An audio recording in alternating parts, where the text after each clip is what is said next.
Good morning, students. I am Jadhav PL from Swami Ramananda Bharati Junior College, Tasgaon. Today we start topic ionic equilibria. Hello, students. Today we start new topic from your textbook, ionic equilibria. This is from physical chemistry. So, up to this time we have studied thermodynamics and electrochemistry. Both are the topics from physical chemistry, and this is third topic, that is ionic equilibria. It is also from physical chemistry. So this topic has marks with option 6 marks, and without option it has 4 marks.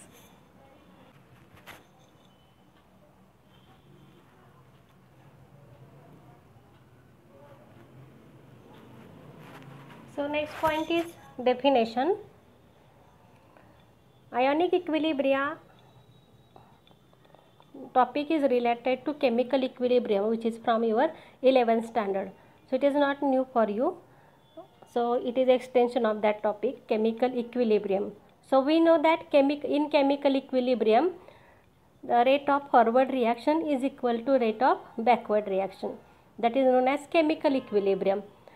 So in this case, ionic equilibrium is related to ions. And so definition is the equilibrium between ions and unionized molecule is called ionic equilibrium. So for example here, if we take NH4OH aqueous, this NH4OH ionize and gives NH4 plus aqueous plus OH minus aqueous. So in this case, the equilibrium exists between NH4 plus ion, OH minus ion and undissociated NH4OH. That is known as a ionic equilibrium. So ionic equilibrium is equilibrium between ions and unionized molecules. Second term is electrolytes. So electrolyte are nothing but those substances which gives rise to ions when dissolved in water are known as a electrolytes. We have studied this point also in electrochemistry. So electrolytes can ionize and gives ion in water, and so they conduct electricity, that are known as electrolytes. So depending on the number of ions it gives on dissociation, that means depending on its extent of ionization, these electrolytes are of two types. One is strong electrolyte and other is weak electrolyte. Strong electrolyte means what? The electrolyte which ionize completely are known as a strong electrolyte, and the electrolytes which dissociate to smaller extent and gives less concentration of ion, that is known as a weak electrolytes. So strong electrolytes are completely ionized. For example, strong acids like HCl, HNO3, or strong bases like KOH, NaOH, etc. So these can completely ionize in water and use large concentration of ions. So these are strong electrolytes. Similarly, weak electrolytes dissociate to smaller extent in aqueous solution. For example, weak acids like formic acid, acetic acid, or weak base like NH4OH. So instead of this also, some salts of strong acid and weak strong base, or some salts of this strong and strong acid and strong base, these are strong electrolytes. For example, NaCl or KCl. Next point is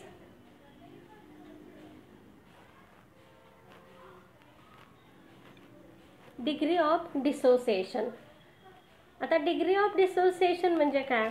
तर dissociation means ionization. So fraction of total number of moles of electrolyte that dissociate into ion when the equilibrium is attained is known as degree of dissociation. Degree of डिसोसिएशनचं symbol आहे alpha. Alpha म्हणजे काय तर degree of dissociation म्हणजेच काय तर total number of मोल्सपैकी किती moles dissociate झाले हा जो रेशो असतो त्याला म्हटलं जातं degree of dissociation. So it is fraction of total number of moles of electrolyte that dissociate into ions when equilibrium is attained. That is known as degree of dissociation. It is denoted by symbol alpha. Hence alpha is equal to number of moles dissociated divided by total number of moles. जे degree of dissociation म्हणजे काय तर at equilibrium जेवढा भागाचं dissociation झालं number of fraction of total number of moles of electrolyte dissociated into ions at the time of equilibrium, that is known as degree of dissociation. आणि हे कसं काढलं जातं तर number of moles dissociated divided by total number of moles of an electrolyte. आता दुसरी term आहे तर पर्सेंट डिसोसिएशन. पर्सेंट डिसोसिएशन आपल्याला काढायचं असेल तर फक्त डिग्री ऑफ डिसोसिएशन आहे त्याला 100 मल्टिप्लाय करा. Alpha into 100 that is equal to percent dissociation. जर आपल्याला कॉन्सन्ट्रेशन असेल इलेक्ट्रोलाइटचं हे सी असेल, if C is the molar concentration of electrolyte then equilibrium concentration of cation और anion is alpha into C moles per DMQ. म्हणजे जेव्हा equilibrium attain होतो तेव्हा जेवढा फ्रॅक्शन किती फ्रॅक्शन असेल तर अल्फा एवढा फ्रॅक्शन हा डिसोसिएट होणार आहे. जर कॉन्सन्ट्रेशन ऑफ इलेक्ट्रोलाइट सी असेल तर इक्विलिब्रियम कॉन्सन्ट्रेशन ऑफ कटायन और एनायन हे काय असेल अल्फा इंटू सी. युनिट आहे त्याचं मोल्स पर DMQ. पुढचा पॉईंट आहे ॲसिड्स अँड बेसेस. आता जनरली आपल्याला माहिती आहे की acids have sour taste, they turn blue litmus red और they react with metal and evolves hydrogen gas और they forms salt with base. So these are general definitions or general introduction about acids. And bases have bitter taste, they turns red litmus blue and they have soapy touch or soapy feeling. So these are some general characteristics of acids. And general examples in our day-to-day life of acids are vinegar contains acetic acid, lemon contains citric acid and turmeric paste contains tartaric acid. So these are some examples of acids we use in our day-to-day life. Also HCl is present in our stomach which helps digestion.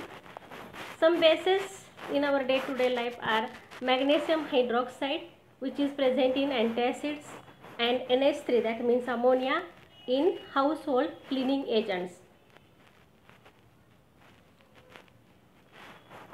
So besides this there are some theories of acids and bases. First theory is Arrhenius theory of acids and base. म्हणजे ह्या जरी general definitions असल्या तरी त्या सगळ्या ॲसिड्सना लागू पडत नाहीत आणि त्यामुळं त्याच्यावरती अभ्यास करून 3 सायंटिस्टनी ह्या 3 थेरीज दिलेल्या आहेत ॲसिड बेस थेरीज. त्यामधली पहिली थेरी आहे Arrhenius theory of acids and bases. आता जनरली ही आपण जास्त प्रमाणामध्ये वापरतो. अरेनियसच्या कन्सेप्टनुसार ॲसिड कोणाला म्हणायचं तर acid is the substance which contains hydrogen and gives rise to H+ ion in aqueous solution. जे ॲसिड जे आहे त्यामध्ये हायड्रोजन असेल, जे ही कंपाऊंड्स हायड्रोजन कंटेनिंग असतील आणि ॲक्वेस सोल्युशनमध्ये काय देतील H+ आयन देतील. So acid is the substance which contains hydrogen and gives rise to H+ ion in aqueous solution. For example, HCl.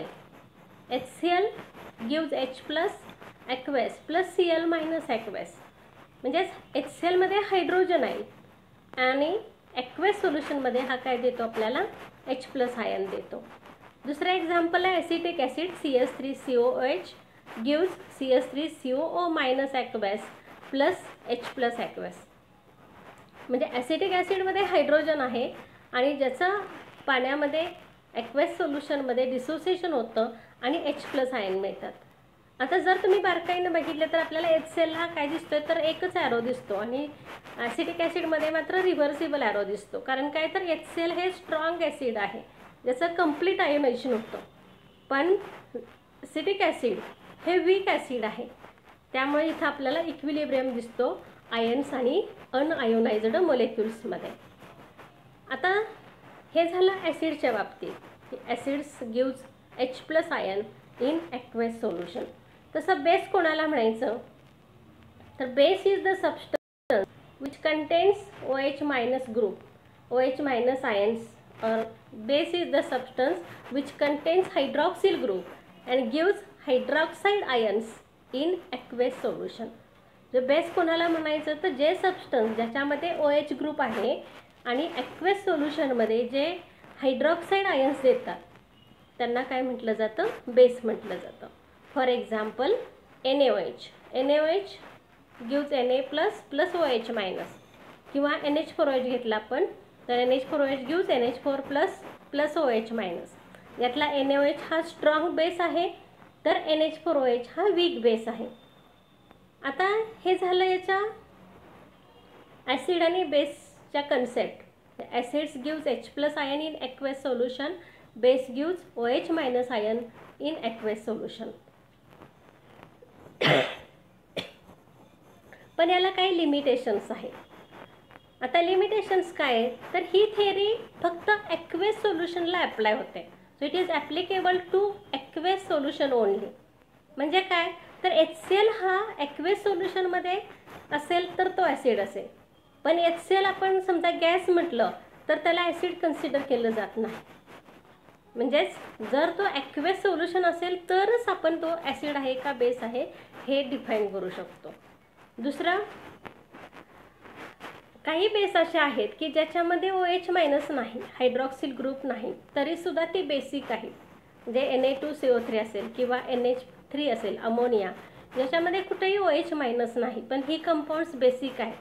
So Arrhenius theory fails to explain basicity of such compounds which do not contains hydroxyl group or which do not gives OH- ions.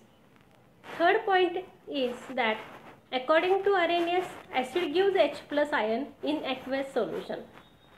पण H+ ion हा bare proton aqueous सोल्युशनमध्ये आपल्याला मिळत नाही, तर H+ ion हा लगेच hydrate होतो आणि त्याच्यापासून हायड्रोनियम आयन म्हणजे H3O+ तयार होतं. म्हणजेच H+ आयन आपल्याला मिळत नाही तर H3O+ मिळतो. तर हे तीन काय त्याची लिमिटेशन्स आहेत किंवा ड्रॉबॅक्स आहेत अरेनियस थेअरीच्या. फर्स्ट ड्रॉबॅक काय, Arrhenius described H+ ions in water as a bare proton, but they hydrate in water and form hydronium ion. Also, it does not explain basicity of NH3, Na2CO3, which does not contains OH- ion. This theory is applicable to aqueous solutions only. आता हे झाली Arrhenius concept. दुसरी theory आहे Bronsted Lowry theory आणि ही एकदम सोपी theory आहे, ब्रॉन्स्टेड लॉरी कन्सेप्ट. आता ब्रॉन्स्टेड लॉरी काय सांगते तर ॲसिड कोणाला म्हणायचं तर acids are the substances that donates proton and base is the substance that accept proton. म्हणजे ॲसिड्स हे काय प्रोटॉन डोनर्स आहेत आणि बेस हे काय आहे प्रोटॉन ॲक्सेप्टर आहे. फॉर एक्झाम्पल, आता आपण इथे एक्झाम्पल घेतलं की HCl + NH3 gives NH4+ Cl-. आता यामध्ये HCl हे ॲसिड आहे कारण HCl काय करतं, HClनी प्रोटॉन दिला तर Cl- तयार होईल आणि त्यांनी दिलेला प्रोटॉन NH3 ॲक्सेप्ट करणार आहे, त्यामुळे NH3 हा बेस आहे, प्रोटॉन ॲक्सेप्टर आहे. तर HCl प्रोटॉन देतो म्हणून हा प्रोटॉन डोनर आहे म्हणजेच ॲसिड आहे. आता HClनी प्रोटॉन दिल्यामुळे त्याचं कन्व्हर्जन Cl- मध्ये झालं, तर NH3नं प्रोटॉन ॲक्सेप्ट केला त्यामुळे त्याचं कन्व्हर्जन कशामध्ये होतं NH4+ मध्ये. म्हणजे आपण फॉरवर्ड रिॲक्शन बघितली तर HCl हा प्रोटॉन डोनर आहे म्हणून ॲसिड आणि NH3 हा प्रोटॉन ॲक्सेप्टर आहे म्हणून काय झाला, बेस झाला. आता तेच आपण इथं बघितलं तर NH4 बॅकवर्ड रिॲक्शन बघू आपण.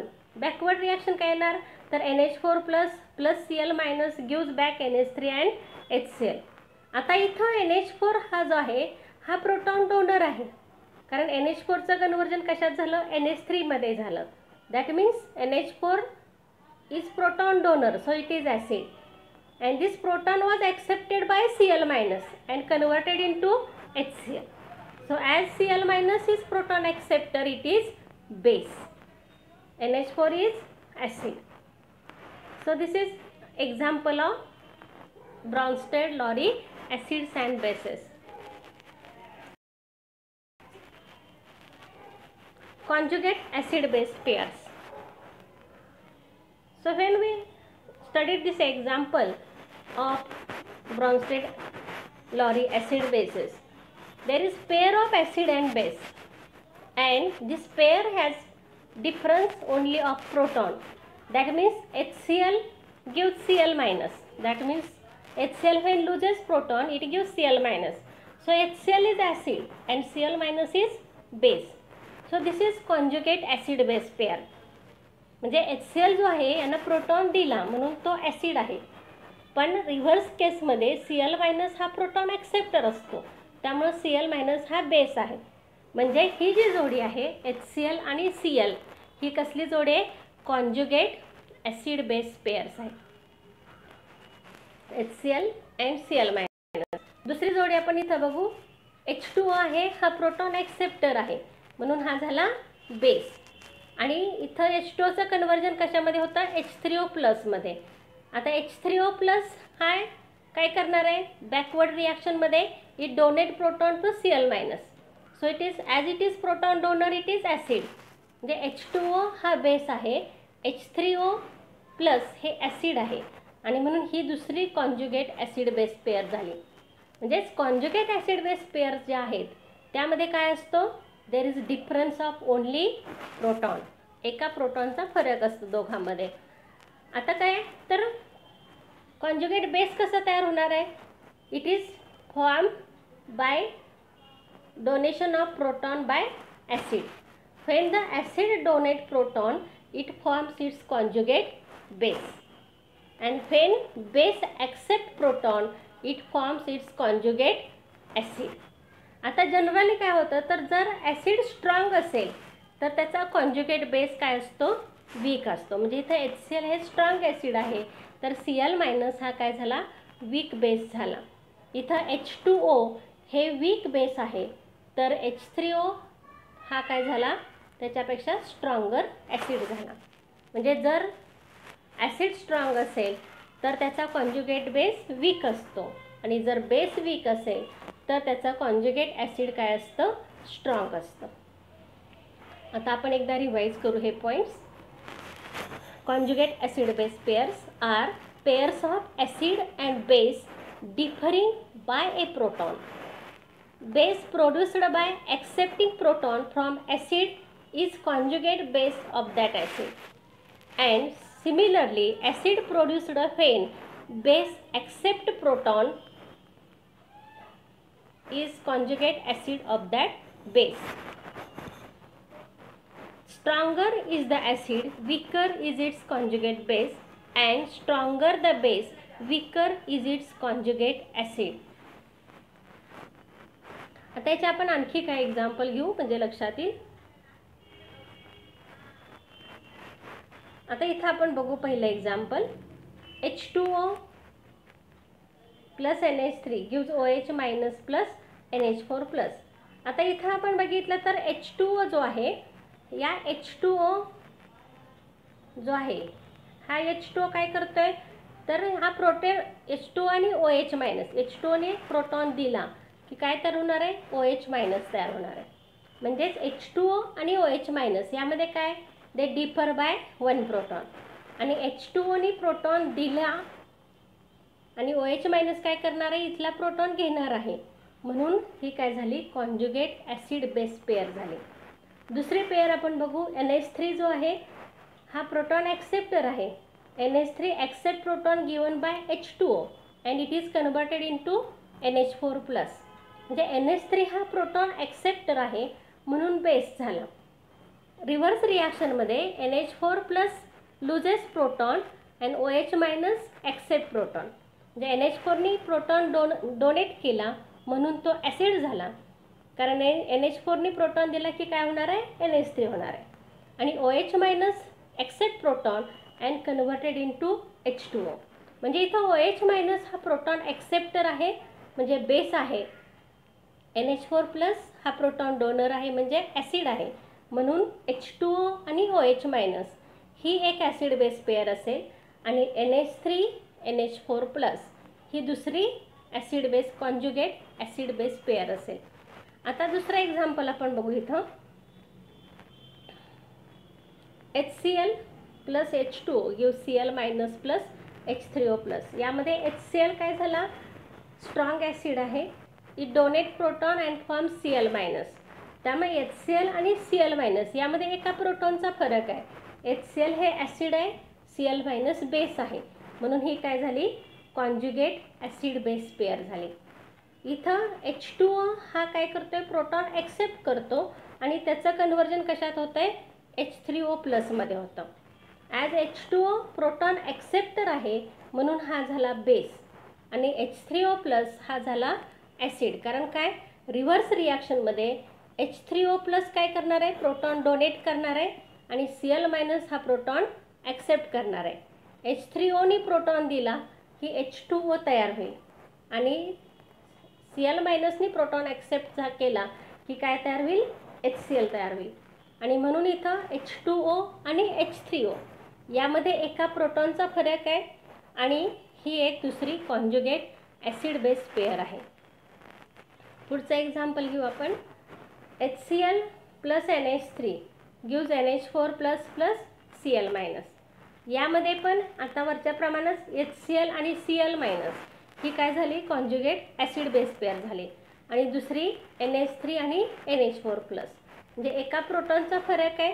ज्याच्यामध्ये प्रोटॉनची संख्या जास्त असते तो ॲसिड आणि ज्याच्यात कमी असते तो बेस असणार आहे. पुढचं एक्झाम्पल आहे आपलं HNO2 plus H2O gives NO2 minus plus H3O plus. आता इथं HNO2 आहे त्याचं कन्वर्जन NO2 मायनसमध्ये होतं आहे. म्हणजे हा HNO2 प्रोटॉन डोनर आहे म्हणून काय झाला, हा ॲसिड झाला. तर H2O हा प्रोटॉन ॲक्सेप्ट करून त्याचं कन्वर्जन H3O प्लसमध्ये होतं. म्हणजेच H2O हा प्रोटॉन ॲक्सेप्टर आहे म्हणून हा इथं बेस आहे. आता HNO2चा ॲसिड आहे म्हणून त्याचा NO2 मायनस हा कॉन्जुगेट बेस असेल. तसं H2O हा बेस आहे म्हणून H3O प्लस हा काय असेल, त्याचं कॉन्जुगेट ॲसिड असेल. Last example HCO3 minus plus NH3 gives CO3 2 minus plus NH4 plus. आता इथं आपण बघितलं तर HCO3 मायनसचं कन्वर्जन कशात होतं आहे, तर CO3 2 मायनसमध्ये होते. म्हणजेच यांनी एक प्रोटॉन दिला की त्याचं कन्वर्जन CO3 मायनस मायनस आयनमध्ये होतं आहे. म्हणजे ह्या दोन्हीमध्ये एका प्रोटॉनचा फरक आहे त्यामुळे ही काय झाली, ॲसिड बेस पेअर झाली. दुसरा NH3 जो आहे हा प्रोटॉन ॲक्सेप्ट करतो यांनी दिलेला HCO3नं आणि NH3चं कन्वर्जन कशात होतं आहे, NH4 प्लसमध्ये. म्हणजे NH3 आणि NH4 प्लस ही दुसरी कॉन्जुगेट ॲसिड बेस पेअर आहे. आता आपण ही जी 5 एक्झाम्पल्स बघितली त्यामध्ये आपण बघितलं तर वरती पहिला 2 एक्झाम्पल्समध्ये बघा इथं H2O हा ॲसिड आहे आणि दुसऱ्या एक्झाम्पलमध्ये H2O हा इथं बेस आहे आणि इथं मात्र तो ॲसिड आहे. म्हणजे जेव्हा बेस स्ट्रॉंग असतो तेव्हा वॉटर हा ॲसिडचं काम करतो, बेस वीक असतो तेव्हा वॉटर हा काय असेल, ॲसिडचं काम करेल. इथं ॲसिड स्ट्रॉंग असेल तेव्हा वॉटर हा बेसचं म्हणजे प्रोटॉन ॲक्सेप्टरचं काम करेल. तर या पद्धतीनं वॉटर जे आहे हे it acts as both acid as well as base आणि म्हणून त्याचं नेचर कसं असतं, एम्फोटेरिक असतं.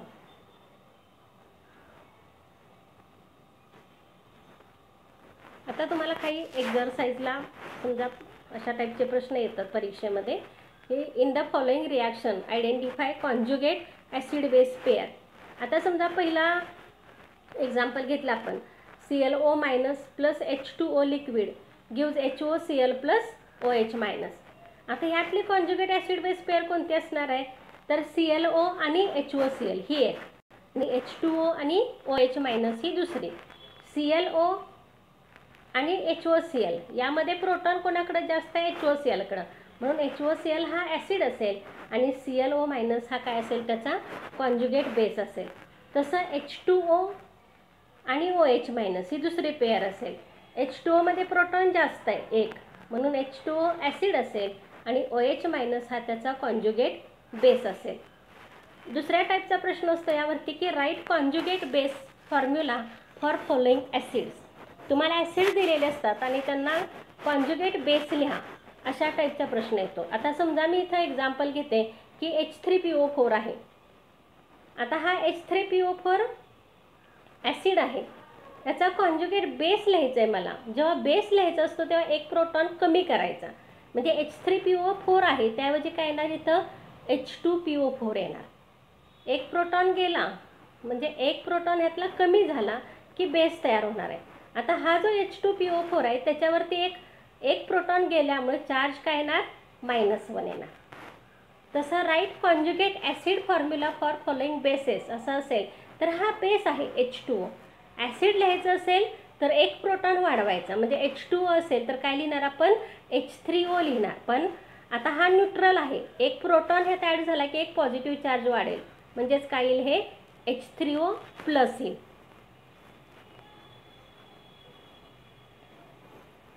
Next point is Lewis theory. आता लेविस थेरी काय सांगते? तर according to Lewis theory any species that accept share in an electron pair is called Lewis acid. म्हणजे जी स्पेसिस काय करते? इलेक्ट्रॉन पेअर शेअर करते तिला काय म्हटलं जातं? शेअरिंगमध्ये ॲक्सेप्ट करते हा ॲसिड असतो, आणि जो शेअर करण्यासाठी इलेक्ट्रॉन पेअर डोनेट करतो तो काय असतो? बेस असतो. So any species that accept a share in electron pair is called Lewis acid, and any species that donate a share in electron pair is called Lewis base. आता Lewis acid हे proton electron pair acceptors आहेत, म्हणजेच हे electron deficient spaces असतात.